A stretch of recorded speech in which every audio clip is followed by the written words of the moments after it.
Hey Brick fans, this is Dave from Brick 101, and today we're going to look at different ways to combine the 7 LEGO Minecraft sets from the Winter 2018 collection.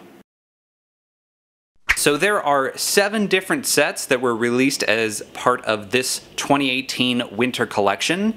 They are the Nether Fight, the Melon Farm, the Chicken Coop, the Zombie Cave, the Polar Igloo, the Nether Portal, and the Farm Cottage. Now, if you purchased one of these sets, you may have noticed at the back of the instruction booklet there is a suggestion of pushing them all together. It's not necessarily clear that you're supposed to put them together exactly as this picture shows, but I thought let's start off with that. So, using the Farm Cottage as our anchor, oh yeah, change my focus back, we're going to push in the Nether Portal into the water there, because that's what they tell us to do. And the Melon Farm looks like goes maybe in this slot. Chicken Coop nicely slides in between the Farm Cottage and the Melon Farm.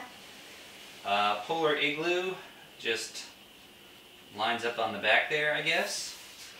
You know, maybe we'll move the Nether Portal over a little bit just to fill that space a little bit nicer. Then this comes in. I'm going to put it over here. It's not clear exactly where it should go from there. And this one, it's kind of putting back there, but to make it a nicer block, maybe like that. So let's see how this combination looks. So now let's try to combine them in a way that makes the Polar Igloo feel a little more integrated. So I'm going to focus on lining up water features this time as my first kind of concern. So push back those. The Farm Cottage, again, since it's the biggest set, it is the easiest thing to line things up with. So let's start with that and see if we can maybe connect some water in a way that makes that biome disconnect feel a little less startling. Let's see. Maybe, is there a way we can connect those? I'm just playing around with things here, so feel free to fast forward or ignore me while I figure this out. It'd be nice if I could build like a cohesive lake here somehow, but I don't know if that's going to be feasible. One of the issues with trying to line these things up is that some of the things are based on a 6-wide system and others of them are based on an 8-wide system. Oop. Is that true? That might have been a lie, but we'll see. Maybe they're all based on 6-wide. Alright, let's put this water feature over here, because that'll also line up that farm bit back there. And then maybe we can line those water features up. Line this one up. And line the chicken coop up. Oh, almost, yeah. Okay, that's a pretty good, only leaves a small spot in it. Alright, so we've got the Farm Cottage back here, the Zombie Cave over here coming in with the water further in, the Chicken Coop lining up there, then the Polar Igloo over here, and that just leaves us to find a place to connect the Nether and whatnot. So we could line it up over here. We could also maybe do it all this way, which could be fun.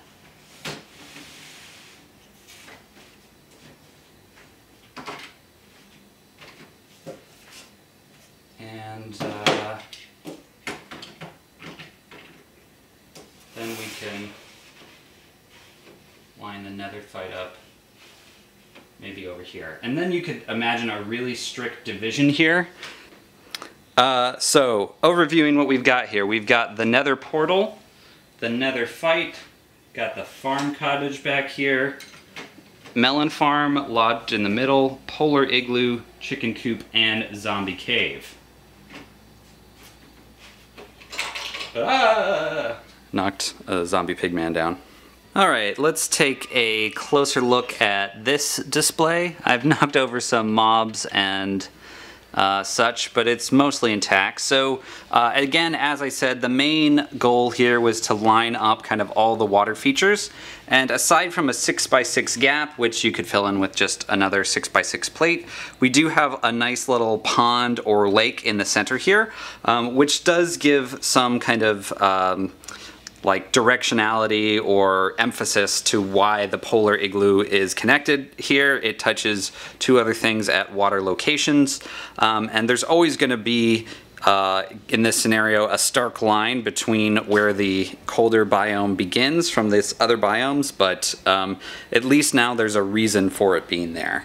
The chicken coop has become separated from the other farm features a little bit, but it does kind of touch the other animal pen here with the piglet pen, and the other farm things are not too far away. The melons are still pretty close to the other crops, so that's pretty nice detail. We've got a nice segregated nether over here, Nether Portal, and you could imagine an imaginary line going there that would separate, you know, any nether stuff that we'd have in this display firmly like to that side, so that the real world overworld would kind of end there. So that's kind of nice that you can imagine nether and polar stuff going that way while other overworld stuff would go that way. Yeah, and then Zombie Cave is over there, and you can imagine like a mountainous region. So this is a pretty good setup. I think it doesn't look as nice from just like this angle. We're kind of seeing the back of the Polar Igloo and the Nether Portal set, but the front of the Farm Cottage. But again, depending on how you're displaying these, if you're displaying these in a huge area that people are going to look at them from multiple angles, having things face different directions could actually be really helpful. And yes, that was a big truck horn in the background. And engines. What are they called? My brain is melting. Sirens! Sirens, yes, those were sirens in the background of my video. I film in an urban location, so you do hear traffic noise in the background. Yeah, so this is kind of the lake scenario connection. Alright, let's try one more kind of lineup scenario here. I'm going to call this the aesthetically pleasing scenario, aka the no holes. So if you've ever played the board game Carcassonne, where you, it's a game about laying down tiles and you kind of build a map as you go, where you connect different roads and towns and things like that. And often what happens is there end up being big ugly holes that can't be filled because the borders around them just make it impossible to fill. So that always like annoys me on an aesthetic level while it makes sense on a game level. So this is, if we were thinking from a Carcassonne perspective, now let's make it in a way that everything lines up very nicely and there are no awkward gaps. So, I don't know. Nope, can't go like that. I mean, this over here does do a nice job of using those awkward corners there. Can line that up in the back. Is there, oh, we could squeeze this in here, even though it doesn't really line up to those things. But again, this is just about no awkward holes. Ooh, that lines up nicely. Alright, that was actually pretty fast. There's no holes in the middle of this, and actually the water features stayed pretty nicely aligned. They kind of look like a river now, more than a lake or pond. We've still got a nice dividing line for the nether.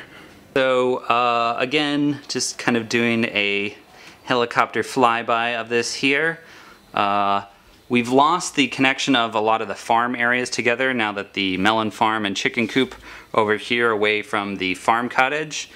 We do have that nice stripe of blue running through. This is technically almost a hole over here, but theoretically you could find something that fits in there. And yeah, we've still got that nice separation of the nether from all the overworld stuff. Polar Igloo is kind of just smack dab in the middle of a whole bunch of stuff here, but not totally unrealistic for Minecraft. I mean, I guess there's like infinite possibilities of Minecraft biomes, so they're all true. Now, much to many of my fans' dismay, I'm not able to keep most of my Minecraft sets together. I just don't have a lot of area to display full put together Lego sets, but I do have a few that I've kept intact.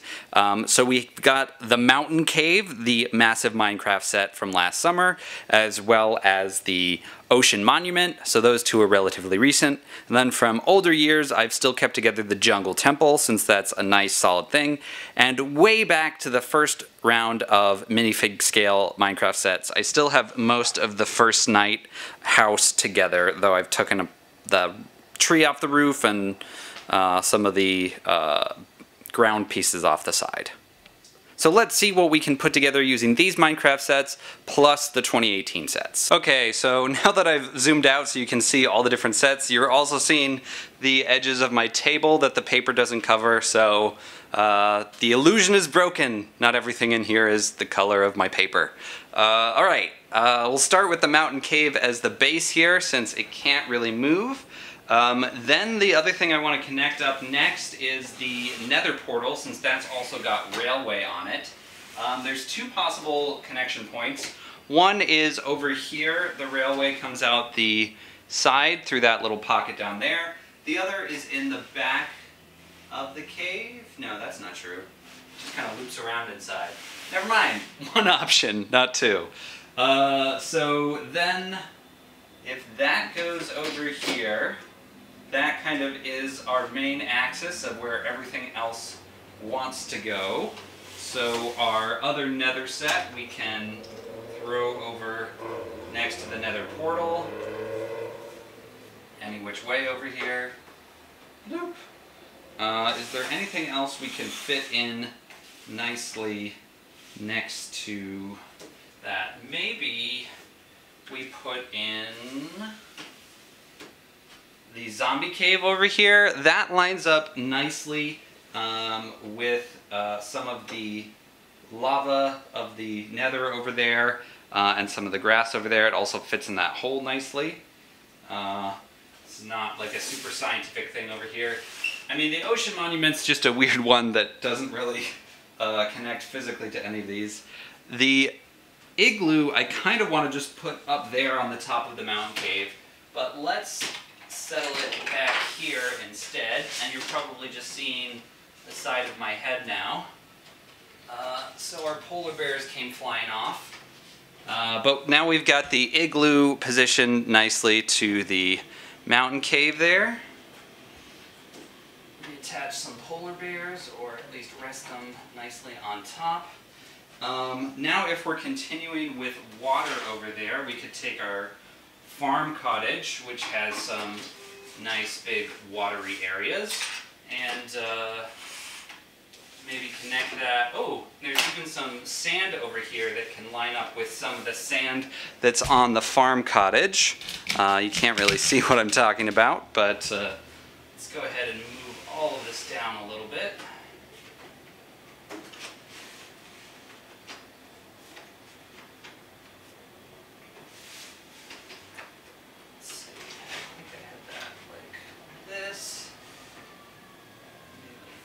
Like that. So that does leave a hole here you could fill in with just a blue plate on its own, but there is kind of, again, a pond formation over there.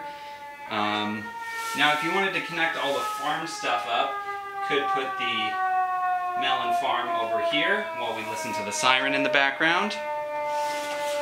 I might go ahead and plop the first night in there, kind of next to the farm cottage. Maybe that's the kind of living quarters area where you've got your buildings. Swing the chicken coop around. Can kind of fit in there. Oh, maybe we'll line the melon farm up like so. Move that creeper so they fit. Now we've got those waters connected, as well as all the crops kind of in a row again. Unfortunately for the jungle temple here, we don't really have any other jungle area. So we could just line it up next to that, even though that's kind of a crazy way to connect things. I've also got these spikes from the ice spike, so I might just go ahead and throw those over by the polar igloo or on top of the mountain cave, and we'll line the ocean monument up there, even though it doesn't make a lot of sense from the Minecraft perspective. Whee! Okay, so I decided to just kind of put the ocean monument over there, jungle temple, so there's some awkward missing water gaps, and also of course the ocean monument would be below water, but just imagine it's down lower than that. But yeah, and I also have this minifigure scale Nether display I made a while back that has still managed to stay intact, so I'm gonna tack that on over there to make the Nether a little more fleshed out. So this is currently all of my Lego Minecraft sets that are together, all put into one nice big display. A lot of the mobs and stuff have been picked off of these because I keep those separate. Just to kind of be a completionist here and show you the rest of my Minecraft stuff. So this is all of my mobs here in one of these shoe boxes. This is a bag of skeletons. We've got our bag of Alexes. You can see an Ender Dragon. There's the Elder Guardian. All the mobs in there. Then I keep a lot of the things like Nether portals and track pieces, TNT blocks, all those kind of accessory stuff in here. So we've got a cactus, minecarts, all this blocks, so diamond and gold ore blocks. And then in this last one I keep larger built structures, so got a lot of trees in here. These are from the Ender Dragon set, the Ender columns or Ender pillars. Got the Ender Portal here all by itself, removed from its set, and the little well from the village. So I do keep things like that, so if I ever were to build a bigger display, I've got lots of stuff to sprinkle on top of it. Zooming down here, we've got the jungle temple, house from the first night, chicken coop, melon farm, farm cottage, ocean monument just hanging out, polar igloo with some ice spikes. Then we go to the mountain cave, which I have covered with Alexes to make it the mountain of Alexes, upon which no Steve shall trespass. Alex, Alex, Alex, Alex, Alex, Alex, Alex, Alex, Alex. Yeah. And then over here, the zombie cave, nether fight, nether portal, and my custom little nether display back there. So yeah, that is putting together all my different Lego Minecraft sets, starting with the 2018 winter sets and incorporating some of the late 2017 sets and a couple other random ones I had together. Let me know in the comments what you thought of this video. Would you like to see more videos where I smash together different Lego sets in big combined layouts like this? Be sure to give this video a thumbs up, subscribe to Brick 101, and check out all my other Lego Minecraft videos.